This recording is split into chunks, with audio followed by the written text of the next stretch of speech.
উৎসব কাকে বলে? যে জিনিসটাকে ঘিরে আমরা আনন্দিত হয়ে উঠি, বা যে জিনিসটা আমাদের দৈনন্দিন কিছু দুঃখ কষ্টে সাময়িক একটু মলম লাগাতে পারে, এই কিছুদিন বা কিছু সময়ের জন্য আমরা দুঃখগুলোকে ভুলে থাকি। কিন্তু একজন প্রধান সমাজতত্ত্ববিদ উৎসবের একটি নতুন উপযোগিতা সম্পর্কে সম্প্রতি আমাদের একটি তত্ত্ব সরবরাহ করেছেন, যেটা প্রণিধানযোগ্য। তিনি বলছেন, উৎসব যদি শুরু হয়ে যায় তাহলে তোমার প্রতিবাদ থেমে থাকতে হবে, প্রতিরোধ থেমে থাকতে হবে, বিদ্রোহ থেমে থাকতে হবে। ঠিক যেরকম রেফারি খেলা শেষের বাঁশি বাজিয়ে দিলে তুমি আর খেলা চালাতে পারো না, তোমাকে বল নিয়ে চলে যেতে হবে, সে তুমি যত গোলই হারো না কেন। ঠিক সেইভাবে তোমার মনের মধ্যে যতখানি ক্ষোভ সঞ্চিত হোক না কেন, যতখানি ক্রোধ পুঞ্জীভূত থাক না কেন, সেটাকে আর তুমি উগরে দিতে পারবে না, আছড়ে ফেলতে পারবে না, কারণ এবার উৎসব শুরু হয়ে গেছে। ফলে উৎসব যে একটি সুমহান আব্বুলিশ, যেটা বলে দিলে আর তুমি চোর ধরতে পারবে না, এটা কেউ এতদিন জানতো না, কিন্তু এখন নতুন করে জানলো। কি ঘটেছে? একটা প্রখর অন্যায় ঘটেছে, এবং অনেক জনের মনে হয়েছে সেই অন্যায়ের প্রতিকার করার কথা যাদের ছিল তারা সেই অন্যায়ের প্রমাণ লোপাটে সাহায্য করেছে, এবং সেই অন্যায়ের এক প্রধান হোতাকে আরো উঁচু কর্তৃপক্ষ থেকে তিরস্কৃত করার বদলে পুরস্কৃত করা হয়েছে। ফলত একটা সমাজ দাঁড়িয়ে থাকে যে প্রতিশ্রুতিগুলোর ওপর, যার মধ্যে একটা প্রধান প্রতিশ্রুতি হলো এই যে কেউ যদি অন্যায় করে তাকে চিহ্নিত করে শাস্তি দেওয়ার চেষ্টা করতে হবে, সেটাই লঙ্ঘিত হয়েছে। সেই জন্য কিছু লোক প্রতিবাদ করেছে, এই জনরোষ আছড়ে পড়েছে। এবং এটাও একটু বুদ্ধি থাকলেই বোঝা যায় যে এই অন্যায়টাকে কেন্দ্র করে জনরোষটা আছড়ে পড়লেও আসলে শাসক দলের বা সরকারের অনেক দিনের অনেকগুলো অন্যায়ের বিরুদ্ধে ক্রোধ ও ক্ষোভ পুঞ্জীভূত হচ্ছিল, এটাকে উপলক্ষ করে সেটা পুরোটা উগরে আসছে। তা সেটা জেনে শাসক দল কি করেছে? ক্ষমা প্রার্থী হয়েছে? না, তারা কি সহমর্মী, সমব্যথী, সমজদারের স্বরে বলেছে না না ঠিক আছে, আমাদের কিছু ভুল হয়ে গেছে, আমরা আত্মসংশোধনের পথে যাব? না, তারা কি করেছে? তারা কট্টর শাসকের স্বরেই বলেছে যে ভাই এসব করতে যাসনি। তাদের কিছু চেলা চামুন্ডা আছে যারা হুমকি দিয়েছে যে অমুকের বিকৃত ছবি আমরা পোস্টার করে টাঙাবো, তমুককে বেরোতে দেবো না। কোথাও মিছিলে, শান্তিপূর্ণ প্রতিবাদী মিছিলে লাঠি চালানো হয়েছে, তারা যা এঁকেছে সেগুলোকে মুছে দেওয়ার চেষ্টা করা হয়েছে। এবং তারপরে এই শাসকের প্রধান একজন মানুষ এই আশ্চর্য উৎসবের তত্ত্বটা এনে হাজির করলেন। তত্ত্বটা কি? সেটা হচ্ছে, বাবা যা হয়েছে হয়েছে, এবার উৎসবে ফিরে এসো, পুজোয় ফিরে এসো, মানে বিপথে যাচ্ছিলে এবার ফিরে এসো। সেই অভিভাবকরা বলেন না যে এই অনেক খেলা হয়ে গেছে, এবার কিন্তু 7টা বেজে গেছে, পড়তে বসো। ফলে অনেক প্রশ্রয় দিয়েছি, অনেক ছাড় দিয়েছি, আন্দোলন আন্দোলন খেলা হয়ে গেছে, বিদ্রোহ বিদ্রোহ খেলা শেষ, এবার সোজা সুজি এসে আনন্দের স্কুলে ভর্তি হয়ে যাও, কারণ উৎসব শুরু। অর্থাৎ ঢং করে বাজনা বেজে গেছে।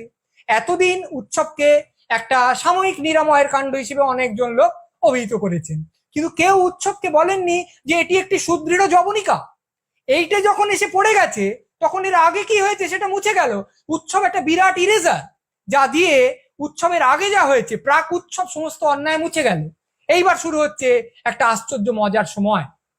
নগর পুড়ছে, দেবালয় পুড়ছে, কিন্তু ঢং করে যেহেতু ঘন্টা বেজে গেছে, যেহেতু ক্যালেন্ডারে লাল তারিখ এসে গেছে, সেহেতু তোমায় জ্বলন্ত সত্য থেকে মুখ ফিরিয়ে হই হই করে এগরোল খেতে হবে, মাটন রোল খেতে হবে, দুয়ার তুলে নৃত্য করতে হবে, মেলা বসাতে হবে, জলসা ঘটাতে হবে। তার কারণ তোমার রাজ্য এগিয়ে আছে, এবং এগিয়ে এসে একজন দেবী ধরাধামে অবতীর্ণা হয়েছেন। খুব বোকা লোক বলতে পারে, বাবা তুমি কার পুজোকে কি ঢাকা দিতে ব্যবহার করছো গো?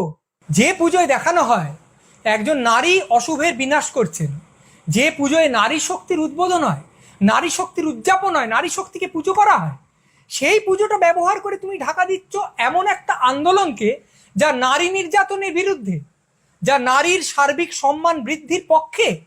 কিন্তু সব প্রতীক টতীক এইসব নিয়ে কথা বলে একটু নেকার। তার চেয়ে বরং আমরা সরাসরি এই কথাটাই আসি যে এটা উনি বলতে চাননি, উৎসবের ব্যাপারটা বলার সময় কখনোই এটা উনি বলতে চাননি, এটা উনি বোঝাতে চাননি। কিন্তু আমরা যারা খারাপ লোক, তারা যদি টেনে টুনে কথাটা থেকে এই ব্যাপারটা বার করে আনি যে এবার থেকে যে লোকটা অন্যায় করবে ভাবছে, পরিকল্পনা করছে, ছক কষছে, সে যদি অন্যায়টাকে একদম উৎসবের ঘাড়ে ঘাড়ে এনে ফেলে, অর্থাৎ অন্যায় করার 10 মিনিটের মধ্যে কিংবা 20 সেকেন্ডের মধ্যে উৎসব শুরু হয়ে গেল, তাহলে তো আর ঝামেলা নেই। হয়তো অন্যায়টা তদন্তটাও থেমে যাবে, আর অন্যায়টা নিয়ে যাদের মনে খুব রাগ হয়েছে তারা রাগটা গিলে ফেলে আনন্দে সামিল হয়ে যাবে, কারণ উৎসব শুরু হয়ে গেছে। হয়তো লোক ছিনতাই করবে ভাবছে, ছিনতাই করলো, করে পালাচ্ছে, পেছন পেছন লোক ছুটছে, এর মধ্যে উৎসব শুরু হয়ে গেল।